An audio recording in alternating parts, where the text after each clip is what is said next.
Alors, la France est une terre d'accueil, en tout cas présentée comme telle à travers l'histoire, mais qui subit une immigration de plus en plus importante, malgré certains experts qui prétendent le contraire. Il suffit simplement d'ouvrir les yeux et de voir que la France a changé en 30-40 ans.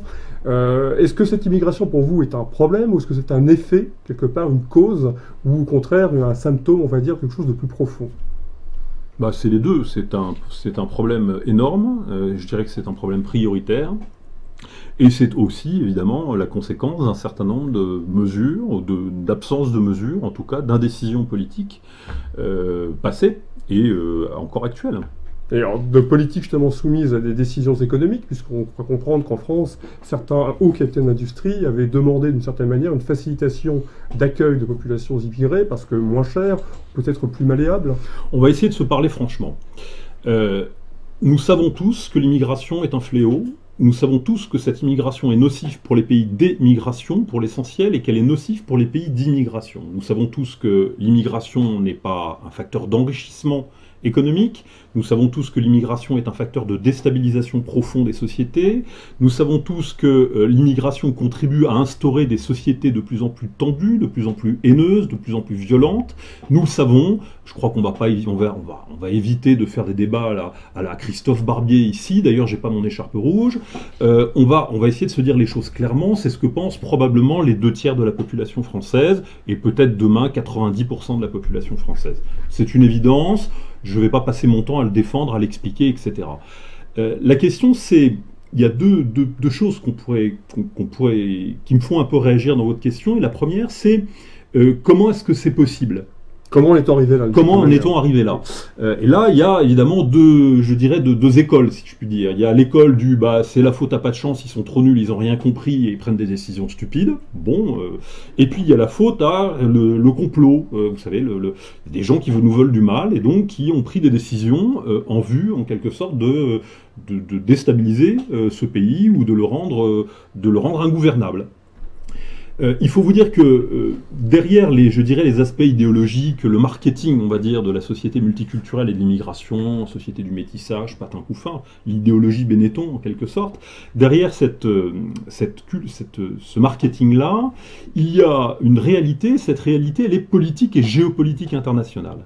C'est que tous les pays à forte immigration, tous les pays qui ont développé qui se fragmentent, sous l'effet, des volontés contradictoires de leurs partis, en lutte en permanence les unes contre les autres, tous ces pays-là deviennent des nains politiques sur la scène internationale, et utilisent l'essentiel de leur énergie à régler leurs problèmes internes, d'ailleurs au détriment d'un État qui devient de plus en plus fort et de plus en plus puissant et de plus en plus violent et de plus en plus liberticide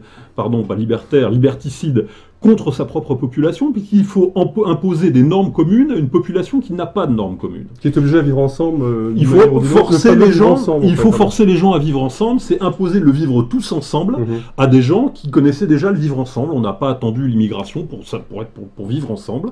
Donc, ce qu'ils veulent imposer, c'est le vivre ensemble. Mais pour l'imposer, il faut de plus en plus de services sociaux, de plus en plus de fonctionnaires, de plus en plus de policiers, de plus en plus de CRS, de plus en plus de lois pour réprimer la liberté d'expression, etc. Et tout ça coûte de l'argent.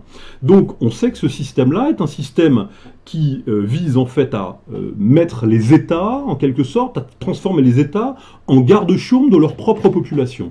Et en même temps, systématiquement, pour éviter, parce que tous les problèmes internationaux résonnent en quelque sorte à l'intérieur de ces populations, et pour ne pas mettre d'huile sur le feu, ces États deviennent des nains politiques parce qu'elles ne sont plus capables de suivre des lignes claires, des traditions politiques distinctes, tout simplement parce qu'il faut composer en permanence avec les lobbies, les susceptibilités, les sensibilités de telle ou telle communauté.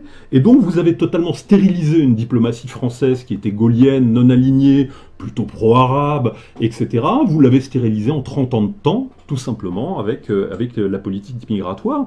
Donc, une des raisons de cette politique migratoire, c'est qu'elle fabrique des nains politiques et qu'elle contribue à stériliser diplomatiquement et politiquement l'Europe, la France, mais l'Europe de l'Ouest sur la scène internationale.